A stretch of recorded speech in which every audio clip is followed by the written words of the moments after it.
Nah, untuk yang keempat itu timbul hitungannya titik dua itu.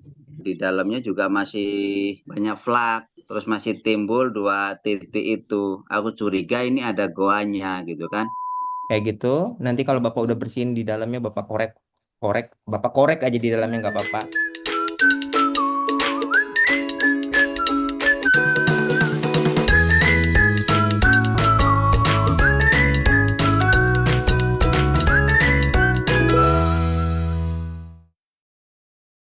Selamat sore, selamat datang kembali di Medco Fazin Academy, layanan konsultasi.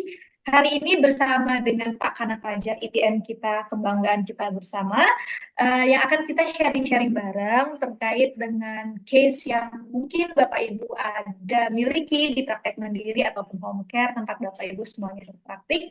Kita di sini sama-sama diskusi ya. Saya percaya banget bahwa di tempat Bapak Ibu semua itu pasti punya case yang seru-seru banget, yang mungkin di tempat Pak Supar yang nggak ada, tapi di tempatnya Pak Susilo ada gitu ya. Jadi kita bisa sama-sama saling menambahkan. Dan hari ini kita ada satu case yang tadi sudah dikirim sama Pak Susilo di dalam grup, dan ini sudah saya tampilkan di layar. Mungkin sebelum kita mulai untuk kita bahas kasusnya, silakan ke Pak Susilo untuk menceritakan dulu Pak terkait dengan kasusnya seperti apa supaya nanti benang merahnya bisa terlihat. Silakan Pak Susilo. Oke, makasih Bu hitungannya. Assalamualaikum warahmatullahi wabarakatuh. Waalaikumsalam warahmatullahi wabarakatuh. Kasus ini pasien umur kurang lebih 43 tahun dengan berat badan 63 kilo, tinggi badan 155. Keluhan dia datang ke puskes sudah 3 minggu. Setelah itu dia ada yang ngasih info ke tempat kita. Jadi pas pertama kali kita lihat itu mungkin gambarnya yang itu pertama kali kita rawat. Pertama dengan nekrotik di dalamnya, terus dia tanpa ada timbul dua bintikan itu ya Pak ya. Nah itu tanpa itu setelah dirawat kurang lebih 6 kali pertemuan, seminggu 2 kali, berarti kurang lebih 3 minggu. Dan 2 minggu mulai pertemuan kelima dia perawatan lukanya sehari ganti sehari enggak. Pertama kita kasih pakai Medcobazin reguler, tetap aja kita bersihkan, terus kita pakai sabun cuci luka seperti biasa, terus kita reguler, terus dipakai foam, terus dibalut. Nah untuk yang keempat itu timbul hitungannya titik dua itu. Terakhir yang kelima kita pakai silver. Pakai silver, alhamdulillah dia tidak bau. Pertamanya dia pakai reguler bau, terus exudate-nya juga banyak. Dan yang kelima dan tadi udah keenam ya tetap tidak nampak bau, maksudnya tidak berbau. Terus dia di dalamnya juga masih banyak flak, terus masih timbul dua titik itu. Aku curiga ini ada goanya gitu kan. Terus selanjutnya kira-kira baiknya gimana? Apa rep ke rumah sakit untuk dilakukan insisi gitu, dibuka, di dalamnya diambil yang flaknya bagaimana gitu? Apa untuk perawatan lukanya seperti CWCCA apa teruskan dengan metode seperti apa gitu? Minta saran dan masukannya gitu. Terima kasih atas semuanya dan perhatiannya. Moga ini kasus yang pertama, kayaknya masih ada lagi kasus-kasus yang mau aku angkat ke Medcobazin Academy. Banyak ya Pak ya, Oke, banyak segitu. Pak ya. Yuk. Banyak. Oke, segitu aja Pak. Makasih semua Pak Nana dan tim Medcobazin Academy. Akhirnya, Baik. Assalamualaikum warahmatullahi wabarakatuh. Waalaikumsalam warahmatullahi wabarakatuh. Ya, baik Bapak. Tadi cukup menarik ya kasus pasiennya yang mungkin kita bisa dengarkan dari Bapak. Dari kondisi pasien mungkin ini sudah ada 5 kali dilakukan perawatan, tapi memang ini kelihatan cukup kecil ya lukanya. Artinya yang kelihatan cuman itu saja. Artinya yang nekrosis di bagian nihil ya, yang biasanya kita ngelihat luka secuil, tapi kenapa kok bisa kondisi yang lain itu bisa merambat? Nah, sedikit Pak yang saya mau tanyain berkaitan dengan kondisi luka. Ini kan kita ngelihat di bagian heel. Pasiennya ini kalau melakukan proses kayak berjalan itu masih kayak biasa nggak Pak? Terus yang kedua, Biasa seperti biasa, cuma tak oh, suruh pakai jinjit gitu kan ya, tanpa melakukan penekanan ke tumit. Jadi tetap suruh jinjit.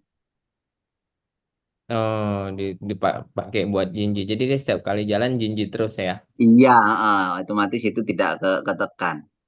Nggak Karena ketekan. kalau ketekan kita khawatirkan hitungannya melkobazin yang kita kasihkan kan hitungannya nggak maksimal hitungannya Ya, gitu.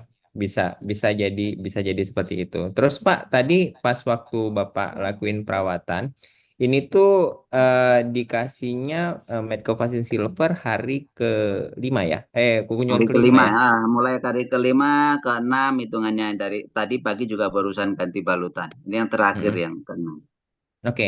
Terus yang ke-3 Pak, pertanyaanku, Pak ini kakinya bengkak nggak sekarang ini? Sudah Maksudku alhamdulillah tidak bengkak.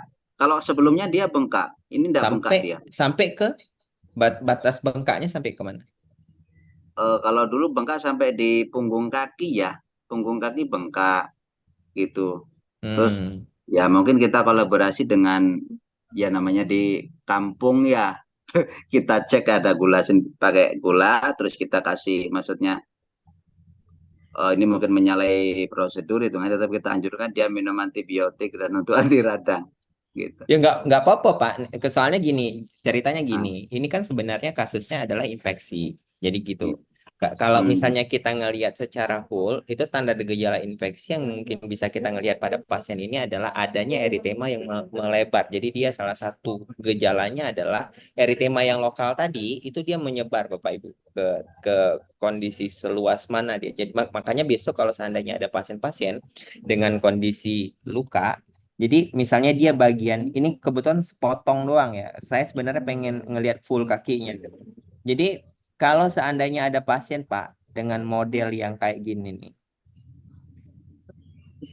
sorry, yang modelnya kayak gini Pak, merahnya kayak gini, ya. Yang harus dilihat adalah patternannya, maksud aku tuh polanya. Kita cek dulu sebatas mana dia kondisinya yang merah, kayak gitu tuh. Nah, jadi batasan yang merah itu biasanya dia akan teridentifikasi adanya kerusakan di daerah itu. Itu yang perlu harus dilihat satu. Terus yang kedua adalah pada saat dia terjadi kemerahan, kita kan pasti akan memberikan otolisis debridement. Kemudian dia akan menurun. Nah, pada saat dia menurun, biasanya dia akan meninggalkan sisa salah satunya adalah jaringan mati.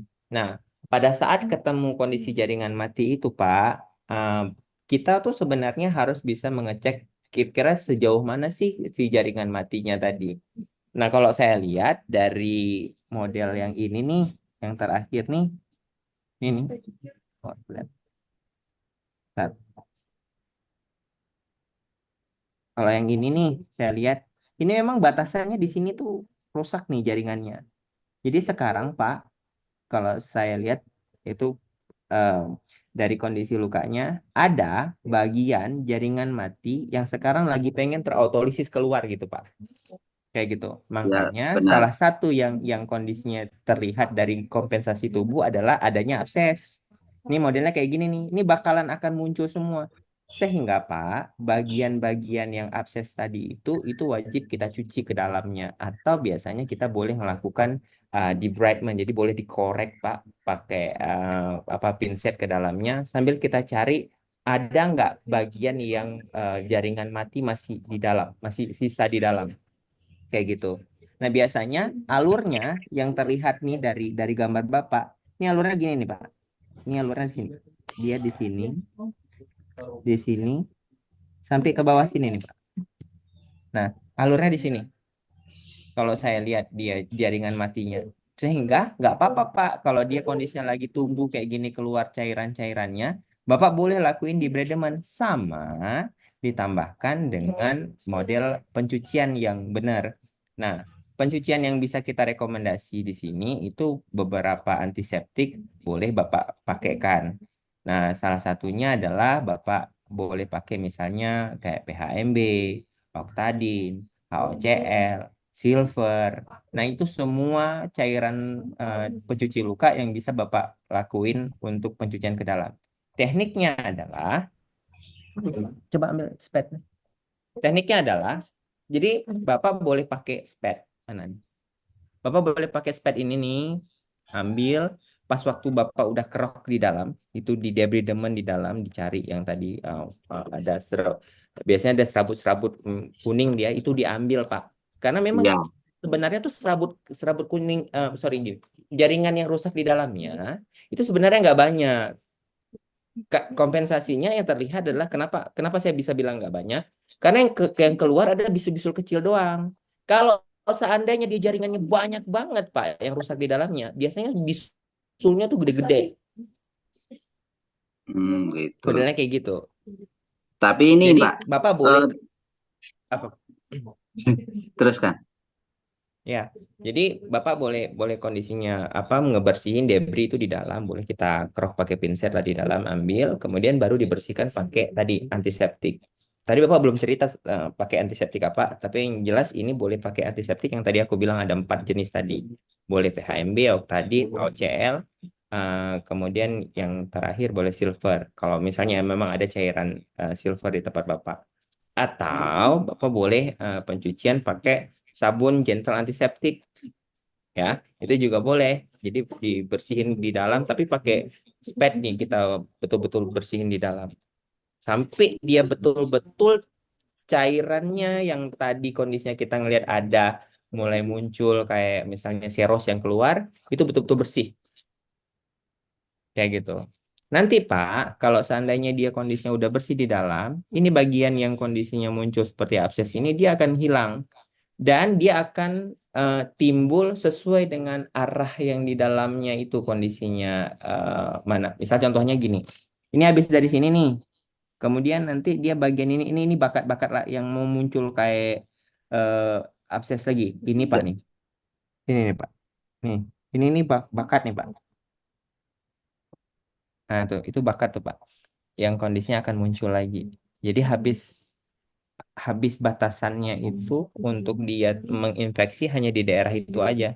Jadi yang biru ini nih Ya. Pak, kayak gitu. Nanti kalau Bapak udah bersihin di dalamnya, Bapak Bapak korek aja di dalamnya nggak apa-apa, karena masih jauh itu dari apa namanya tulang yang di dalam. Jadi Bapak korek aja sampai dia Itu masih nyeri itu serabut-serabut. Pak. Masih nyeri, Masih pasiennya nyeri masih. di dalamnya nyeri, terus masih hitungannya flak serabut jaringan matinya masih begitu tarik yang kuning-kuningnya itu masih dia merasa nyeri sekali. Oke, oke. Nah, kalau dia kondisinya masih nyeri, tekniknya adalah kita bisa ngasih bagian yang eh, tadi abses ini itu dengan Medcovagin yang lumayan banyak, gitu Pak. Kita mainnya di otolisis saja. Jadi dia Oh, lisis terus. keluar, nanti lisis dia keluar, kayak gitu. Oh, jadi tetap hitungannya untuk main Medcopaginnya jadi tebal atas dalamnya. Dalam juga kalau kita masukin obat Medcopaginnya juga tidak terlalu banyak ya, karena mungkin dia dalam cuman untuk nembus ke jaringan sel apa jaringan yang mati yang kuning-kuningnya itu, yang hitungannya masih dicabutin juga sedikit sedikit sedikit ya gitu. Ya, betul, betul Bapak bilang. Betul, betul kayak Bapak bilang. Jadi memang ini serabut halus Pak yang ngikutin aliran gitu tuh Pak. Yang Mm. dia hanya secuil doang yang terjadi apa jaringan mati kayak gitu tuh. Makanya munculnya kayak gitu kecil-kecil kecil-kecil, nanti tumbuh lagi kecil-kecil kecil-kecil kecil-kecil. Oh gitu ya. Kayak gitu. Dan pertanyaan saya ini pasien demam nggak? Enggak, udah Ya udah. alhamdulillah kalau kondisi demam udah enggak, udah nyaman gitu maksudnya kondisinya udah nyaman. Mhm. Oke, Cuman dia oke. nyerinya pas kita tarikin sedikit-sedikit yang kuning-kuningnya itu di dalamnya itu kita masuk ke begitu kita mau nyogrok ke dalamnya udah aduh Pak sakit Pak gitu itu sudah Iya, gitu. karena ini kan pastinya respon nyeri kalau pasiennya nggak neuropatik habis pasti masih ada rasanya. Kayak tadi Hmm. aku bilang ambil, semprotin pakai antiseptik dalamnya, betul-betul masuk cairannya. Kemudian Bapak bersihkan lagi, masukin lagi. Karena memang salah satu yang bisa memperbaiki kondisi pasien-pasien dengan abses kecil-kecil kayak gini adalah cleansing, Pak. Jadi kalau misalnya Bapak Kencing di ya benar. rumah ada cleansing, ya, pakai apa namanya scaler gigi itu Bapak masukin ke dalam tuh bersihin, nah itu lebih mantap lagi. Nah, tapi masalahnya nggak tahu nih Bapak punya nggak? Kalau Bapak punya pakai itu, kalau nggak punya ya anjuran aku boleh pakai SPED kayak Belum gitu. ada. Nah, itu Pemula-pemula. oke, oke, oke. Nggak apa-apa, Pak, nggak apa-apa. Cuman ini beberapa trik aja yang bisa dilakuin untuk kita ngambil jaringan mati yang mungkin dia nggak begitu banyak, tapi dia menimbulkan abses. Itu memang sering terjadi pada kasus. Makanya kenapa selalu aku tuh pas waktu pengajaran di kelas ngomong ke Bapak Ibu sekalian, lakukan debridement sebaik mungkin, sebersih mungkin. Karena kalau nggak bersih akan muncul kayak gini nih. Ini faktor faktor kondisi luka bisa berulang tuh kalau dia nggak bersih di dalam kita ngambil debrisnya. Kayak gitu tuh. Nah itu yang harus betul-betul dicek baik-baik untuk kondisi pasien ini. Yang Pak yang untuk antiseptik maksudnya anggap aja yang ampuh gitu untuk dia melunakkan jaringan yang kuning-kuning itu kita angkat itu pakai apa yang maksimal gitu. Anjuranku kalau Bapak mau pakai untuk sekarang ini karena memang dia masih ada jaringan matinya, itu bisa pakai yang namanya PHMB. Kalau Bapak mau, PKMD anjuranku ya. itu ya pakai PHMB. Jadi Pak pakainya bukan semprot-semprot doang kayak gitu ya. Jadi memang betul-betul ngeirigasi ya Pak ya. Hmm, Ya insya Allah. kadang ya kadang-kadang begini Pak. Kita takut banyak make apa namanya antiseptik, makanya kadang-kadang cuma semprot-semprot doang kayak gitu. Padahal dia butuh sampai dalam kita bersihin. Kasus-kasus tertutup dengan abses modelnya memang kayak gini challenge kita. Gimana caranya dia untuk menghabiskan jaringan mati yang sisa di dalam. Kayak gitu. Hmm. Itu Jadi dia. kesimpulannya berarti tidak usah hitungannya kita rep eh, ke pelayanan kesehatan lainnya, tetap kita garap pakai sistem auto debridement yang maksimal ya. Kalau insya Ya, Allah ya. anjuranku begitu, Pak. Tapi kalau seandainya tadi makanya aku tanya kalau dia demam nggak, Pak? Kalau dia nggak demam, lakukan aja kegiatannya untuk perawatan kayak gitu. Yang penting intinya satu cuci dengan baik, otolisis maksimalkan dengan baik. Kemudian Bapak boleh pakai dressing antimikrobial, boleh silver tadi dilanjutin lah modelnya kayak gitu. Kemudian nanti Bapak boleh tutup misalnya kalau ada foam boleh pakaikan foam karena ini butuh offloading. Kenapa saya bilang butuh offloading? Bagian kaki heel ini Pak, biasanya pasien-pasien kondisinya tidur itu nggak pernah ada yang kontrol. Jadi terkadang dia nggak di tidurnya tuh, misalnya nih ya, kita pakai bantal kakinya di, aduh nggak kelihatan nih. Nah, kakinya diginiin tuh tujuannya biar nggak ada pressure. Terkadang ketika kita lupa mengontrol kondisi pasien kayak gitu, itu biasanya dia akan terjadi tekanan lagi sehingga rusak lagi, rusak lagi, rusak lagi, rusak lagi. Itu juga mungkin salah satunya bisa terjadi pada kasus-kasus pasien di heel, infeksinya di heel. Oke, oke, oke. Insya Allah paham, Pak. Oke, Pak Kana mau oke, tanya, ya Pak, boleh. pada kasus-kasus seperti ini Pak, kalau penggunaan apa namanya metroprazin ya, Apa? Nggak dengar analisis, putus-putus? Gimana, gimana, gimana? Ulangin, kemudian ulang. kan ngapun tidak semua pasien itu mampu kan gitu. Semua pasien Ya, pada gimana? kasus seperti ini Pak, untuk Heeh. autolisis menggunakan metcovagin, untuk autolisis menggunakan metcofazin. Kemudian kan tidak semua pasien kan mampu, ada yang mampu, ada yang kurang mampu kan Pak ya. Oke. Nah, terus kemudian pasien itu hanya menggunakan kasa, tapi kasa itu tebel kan, kasa itu tebel. Itu metcofazin itu bisa bertahan dengan menggunakan kasa itu berapa hari Pak untuk autolisis? Oke. Terima kasih. Oke. Ini pertanyaan cukup bagus nih. Sebenarnya Bapak Ibu untuk membuat otolisis itu yang harus betul-betul difasilitasi adalah bagaimana cara dia teroklusi dengan baik. Jadi kalau seandainya pakai kasa, boleh nggak? Boleh. Tapi kasa itu kan lekas banget rembes ya. Jadi kalau dia cepat kali rembes, Bapak Ibu boleh pakaikan yang namanya transparan film di luar-luarnya kayak gitu. Jadi misalnya dia ini heal ya, pakaikan metcopazin di semua area. Kemudian Bapak Ibu boleh pakaikan yang namanya kasa, pakai transparan film. Kalau misalnya ini kaki dipakai buat jalan, berarti Bapak Ibu harus pakai lagi yang namanya orthopedic wool sebagai offloading untuk dia berjalan. Nah, itu beberapa sesi yang mungkin bisa diberikan pada saat kita mau pilih kasa sebagai tempat dia untuk mengotolisis. Nah, itu metcofazin itu bisa berapa hari Pak untuk bertahan di kasa itu? Ngapunten, kalau biasanya itu saya itu apa namanya luka, kemudian metcofazin, terus setelah itu kasa, kasanya itu yang tebel Pak. Kayak Baru mana? Pak, baru menggunakan cohesive batch. Kayak mana putus-putus Jadi Mas di aku. biasanya Pak, Biasanya.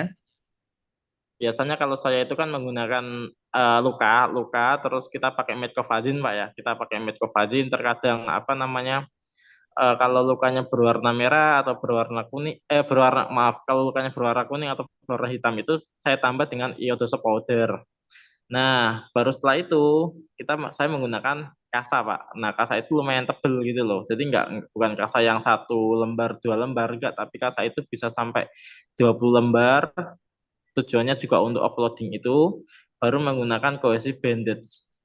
Cohesive bandage yang warna-warna itu loh Pak. Iya, Nah, tadi iya, iya. pertanyaan saya itu berapa lama Pak apa namanya metcofazin itu bisa bertahan dengan menggunakan kasa berapa hari? Itu. Oke. Jadi untuk metcofazin ini kita ngambil standar untuk pergantian ya. Jadi per 3 hari itu dia mampu bertahan untuk kasus-kasus pasien dengan infeksi. Apalagi yang kita pakai kan metcofazin silver ya. Itu cocok banget kalau seandainya Bapak Ibu mau pakai selama 3 hari.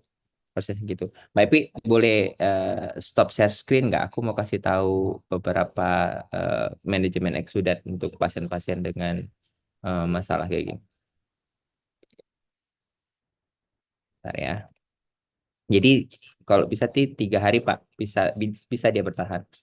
Tapi jangan lama-lama ya. Kalau lama-lama nanti bisa nggak efektif lagi.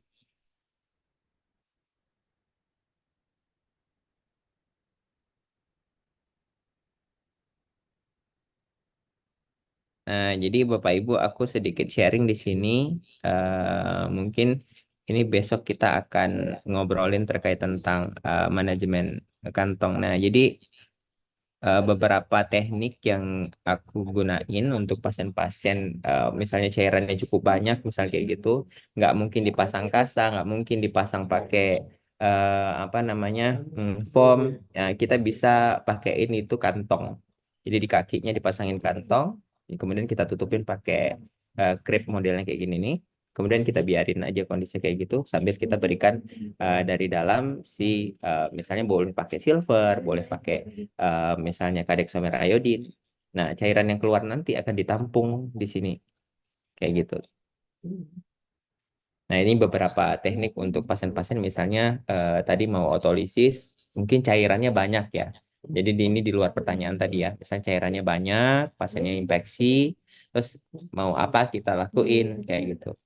Nah, salah satunya kita bisa juga gunain kantong sama di dalamnya ditambahin dengan tadi silver atau kadexomer iodine. Kayak gitu. Jadi dia terus tertampung keluar tanpa hambatan. Cairannya terus aja. Nah, kalau kayak gini nih, ini kemungkinan besar bisa 4 hari kita bisa pakai kan.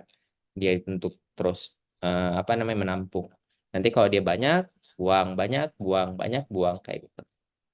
Jadi lebih efektif kalau seandainya dia mau gunain untuk penampungan ya. Karena infeksi ini kerap sekali masalahnya tuh dengan tadi bagaimana cara si dressing tadi bisa bertahan sampai 3 hari. Karena kalau udah tembus itu wajib diganti gitu tuh. Karena kalau udah tembus pasti akan ada terjadi jalan masuknya kuman gitu tuh.